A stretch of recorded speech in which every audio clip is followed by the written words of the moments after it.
கர்த்தருக்கு ஸ்தோத்திரம். கர்த்தராகிய இயேசு கிறிஸ்துவின் இன்ப நாமத்தில் இனிய வாழ்த்துக்கள். இந்த ஊழியத்தின் பாதை என்ற நிகழ்ச்சியின் தியானத்திற்காக ஜெபித்த பொழுது தேவன் தந்த வசனம் லூக்கா எழுதின சுவிசேஷம் 1ஆம் அதிகாரம் 71ஆம் வசனம். உங்கள் சத்துருக்களின் கைகளினின்று நீங்கள் விடுதலை ஆக்கப்பட்டு உயிரோடு இருக்கும் நாளெல்லாம் பயமில்லாமல் எனக்கு முன்பாக பரிசுத்தத்தோடும் நீதியோடும் எனக்கு ஊழியம் செய்ய கட்டளையிடுவேன் என்று நம்முடைய கர்த்தராகிய இயேசு கிறிஸ்து நம்மை அவருடைய ஊழியத்திற்கென்று அழைத்திருக்கிறார். நாம் எப்படி ஊழியம் செய்ய வேண்டும், என்ன ஊழியம் செய்ய வேண்டும் என்பதை தேவனே நமக்கு நிர்ணயித்திருக்கிறார். நாம் வாசித்த இந்த வசனம் யோவான் ஸ்நாபகனுடைய தகப்பனாகிய சகரியா பரிசுத்த ஆவியினாலே நிரப்பப்பட்டு தன்னுடைய மகனுடைய ஊழியத்தை பற்றி சொன்ன காரியங்கள். அதை இன்றைக்கு நாம் சிந்திப்பது நமக்கு அது சால சிறந்ததாக இருக்கும். நம்முடைய ஊழியத்துக்கு அது மிகவும் பிரயோஜனமாக இருக்கும். தேவன் தாமே நம்மை அதற்கு ஏற்றபடி வழி நடத்துவாராக. 67ஆம் வசனம் சொல்லுகிறது, அவனுடைய தகப்பனாகிய சகரியா பரிசுத்த ஆவியினாலே நிரப்பப்பட்டு தீர்க்க தரிசனமாக என்று தீர்க்க தரிசனமாக அந்த சிறு பிள்ளையாகிய யோவான் ஸ்நாபகனை பற்றி அவருடைய ஊழியத்தை பற்றியும் இங்கே குறிப்பிடுகிறார். அவர் தம்முடைய பரிசுத்த உடன்படிக்கையை நினைத்தருளி உங்கள் சத்துருக்களின் கைகளினின்று நீங்கள் விடுதலை ஆக்கப்பட்டு தேவனுக்கு ஊழியம் செய்ய வேண்டுமென்றால் நாம் நம்முடைய சத்துருக்களின் கைகளினின்று நாம் விடுதலை ஆக்கப்பட வேண்டியது அவசியமாயிருக்கிறது. உயிரோடு இருக்கும் நாளெல்லாம் பயம் இல்லாமல் நாம் ஊழியம் செய்யும் பொழுது நாம் பயம் இல்லாமல் கர்த்தருக்கு முன்பாக ஊழியம் செய்ய வேண்டும். எனக்கு முன்பாக பரிசுத்தத்தோடும் நீதியோடும் எனக்கு ஊழியம் செய்ய கட்டளையிடுவேன் என்று. ஹல்லேலூயா. தேவனுக்கு முன்பாக நாம் ஊழியம் செய்யும் பொழுது பரிசுத்தம் உள்ளவர்களாக, பயமில்லாதவர்களாக, நீதி உள்ளவர்களாக நாம் ஊழியம் செய்ய வேண்டும். அவர் நம்முடைய பிதாவாகிய ஆபிரகாமுக்கு இட்ட ஆணையை நிறைவேற்றுவதற்கும் ஆதி முதற் கொண்டிருந்த தம்முடைய பரிசுத்த தீர்க்கதரிசிகளின் வாக்கினால் தான் சொன்னபடியே தமது ஜனத்தை சந்தித்து மீட்டுக்கொண்டு நம்முடைய சத்துருக்களினின்றும் நம்மை பகைக்கிற யாவருடைய கைகளினின்றும் நம்மை ரட்சிக்கும்படிக்கு. ஹல்லேலூயா. இயேசு கிறிஸ்துவுக்கு ஊழியம் செய்கிற அவருடைய ஊழியக்காரர்களாகிய நமக்கு சத்துருக்கள் இருப்பார்களா என்றால் இருப்பார்கள். ஏனென்றால் இந்த உலகம் அவரை ஏற்றுக்கொள்ளவில்லை. ஆகவே இன்றைக்கும் அவருடைய ஊழியத்தையும் அவரையும் உலகம் ஏற்றுக்கொள்ளாது. அப்படிப்பட்டவர்கள் தேவனுடைய ஊழியக்காரர்களுக்கு சத்துருக்களாக தான் இருப்பார்கள். ஆனால் அந்த சத்துருக்களினின்று கர்த்தர் நம்மை மீட்டு கொள்ளுவார். அதற்காக தான் 75ஆம் வசனம் சொல்லுகிறது, தம்முடைய தாசனாகிய தாவீதின் வம்சத்திலே நமக்கு இரட்சண்ய கொம்பை ஏற்படுத்தினார். ஹல்லேலூயா.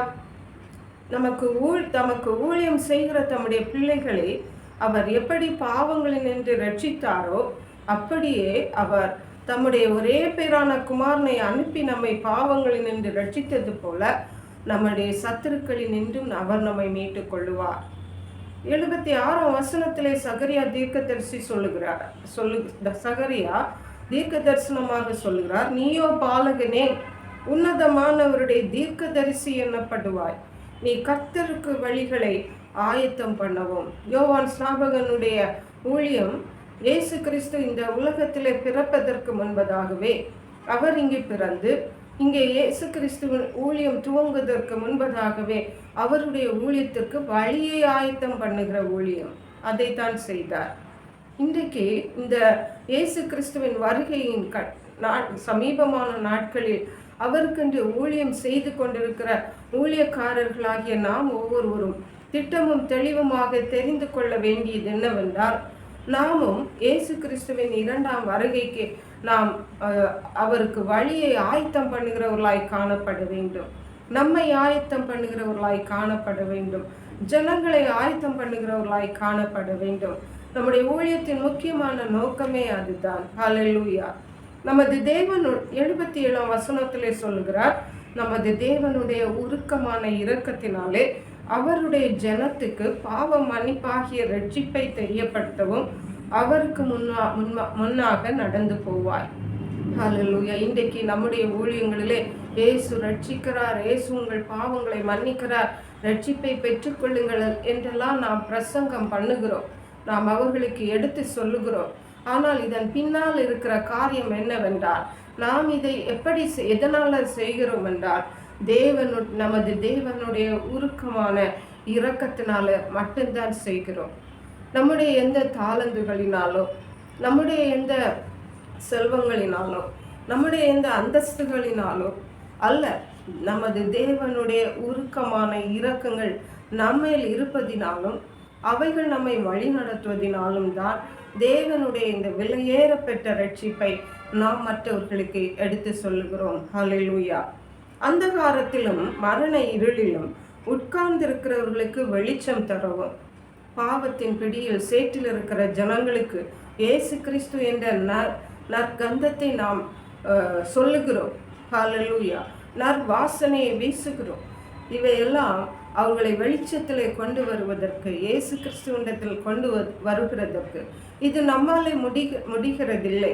இது தேவனுடைய உருக்கமான இரக்கங்களினால தான் அவர்களை அந்தகாரத்திலிருந்து நாம் வெளிச்சத்திற்கு கொண்டு வருகிறோம் என்பதை தேவனுடைய ஊழியக்காரர்களாகிய நாம் ஒவ்வொருவரும் திட்டமும் தெளிவுமாக தெரிந்து கொண்டிருக்க வேண்டும். ஹல்லேலூயா. 79ஆம் வசனம் சொல்லுகிறது, நம்முடைய கால்களை சமாதானத்தின் வழியிலே நடத்தவும் அவ்விரக்கத்தினாலே உன்னதத்திலிருந்து தோன்றிய அருணோதயம் நம்மை சூழ்ந்திருக்கிறது என்றார். ஹல்லேலூயா. கர்த்தராகிய இயேசு கிறிஸ்து அருணோதயமான இந்த உலகத்திலே நமக்கு இரட்சகராக வந்தது தேவனுடைய இரக்கம். ஹல்லேலூயா. இந்த இரக்கத்தை தான் நாம் பேசுகிறோம், இந்த இரக்கத்தை தான் நாம் விசுவாசிக்கிறோம். இந்த இரக்கத்தினாலே உன்னதத்திலிருந்து தோன்றிய அருணோதயம். ஹல்லேலூயா. தேவனுடைய இரக்கம் மகா பெரியது. அவருடைய இரக்கத்தினால தான் இயேசு கிறிஸ்துவாகிய அருணோதயம் இந்த உலகத்தில் பிறந்தார், நமக்கு ரட்சிப்பை தந்தார், நம்மை பிரயோஜனப்படுத்தி மற்றவர்களையும் அந்த ரட்சிப்புக்கு நேராக வழி நடத்துகிறார் என்பதை நாம் திட்டமும் தெளிவுமாக தெரிந்து கொண்டு நம்முடைய ஊழிய பாதைகளிலே நாம் செய்கிற எந்த ஊழியமானாலும் சரி, அது தேவனுடைய அநாதி திட்டத்தின்படி அவருடைய உருக்கமான இரக்கங்களின் படியே செய்கிறோம் என்பதை மட்டும் நாம் திட்டமும் தெளிவுமாக தெரிந்து கொண்டு நாம் கர்த்தருக்கு ஊழியம் செய்கிறவர்களாய் காணப்பட வேண்டும். நம்முடைய ஊழிய களங்களிலே நாம் பரிசுத்தமாய் இருக்க வேண்டும், தைரியமாய் இருக்க வேண்டும், நீதி செய்கிறவர்களாய் இருக்க வேண்டும், பயம் இல்லாமல் இருக்க வேண்டும், சத்துருக்களினின்று நாம் விடுதலை பெற்றவர்களாய் இருக்க வேண்டும். அதற்காக தான் இயேசு கிறிஸ்து நம்மை அழைத்திருக்கிறார். அதற்காக தான் அவருடைய ஜீவனையை நமக்கு தந்து அவருடைய இரக்கங்களினாலே இந்த விலையேறப்பெற்ற ரட்சிப்பை நாமும் பெற்று மற்றவர்களுக்கும் கொடுக்கும்படியாக தேவன் நம்மை பிரயோஜனப்படுத்தி வருகிறார். தேவன் தாமே இவ்விதமான ஊழிய காரியங்களை நாம் புரிந்து கொள்ளவும், அதன்படி நாம் நம்முடைய ஊழிய காலங்களிலே கர்த்தருக்கென்று ஊழியம் செய்யவும் தேவன் நமக்கு கிருபை செய்வாராக ஜெபிப்போம். எங்களை கிருபையாய் நேசித்து பாதுகாத்து வழி நடத்துகிற எங்கள் அன்பின் தகப்பனை, ஆசீர்வதிக்கப்பட்ட இந்த நல்ல ஊழியத்தின் பாதை என்ற நிகழ்ச்சிக்காக நன்றி. பரிசுத்த யோவான் ஸ்நாபகன் பிறந்தபோது அவருடைய தகப்பனாகிய சகரியாவை மூலமாக தீர்க்க தரிசனமாக நீர் அவருடைய ஊழியத்தை பற்றி திட்டமும் தெளிவுமாக பேசியிருக்கீங்க. இந்த கடைசி நாட்களிலே, பூமியின் கடைசி நாட்களிலே, கர்த்தருடைய வருகை சமீபமாக இருக்கிற இந்த நாட்களிலே ஊழியம் செய்து கொண்டிருக்கிற நாங்கள் ஒவ்வொருவரும் கூட கர்த்தர் எங்களை தெரிந்து கொண்டதின் நோக்கமும் இயேசு கிறிஸ்துவின் 2ஆம் வருகைக்கென்று நாங்கள் வழியை ஆயத்தம் பண்ணுகிறவர்களாய் காணப்படுவோம். பரிசுத்தத்தோடு பயமில்லாமல் நீதியோடு கர்த்தாவே சத்துருக்களில் நின்று விடுதலை ஆக்கப்பட்டு கர்த்தருக்கென்று ஊழியம் செய்யும். உம்முடைய மகா பெரிதான உருக்கமான இரக்கங்களினாலே தேவனுடைய விலையேறப்பெற்ற ரட்சிப்பை மற்றவர்களுக்கு பறைசாற்றவும் நாங்களும் அனுதினமும் பெற்றுக்கொள்ளவும் தெய்வ ஆவியானவர் எங்கள் ஒவ்வொருவருக்கும் கிருபை தந்து வழி நடத்துவீராக. நன்றி பரிசுத்த ஆவியானவரே. துதி கன மகிமை மக்கே செலுத்துகிறோம். மீட்பரும் இரட்சகருமாகிய இயேசு கிறிஸ்துவின் இன்ப நாமத்தில் ஜெபிக்கிறோம் எங்கள் அன்புள்ள பரமபிதாவே. ஆமென். God bless you.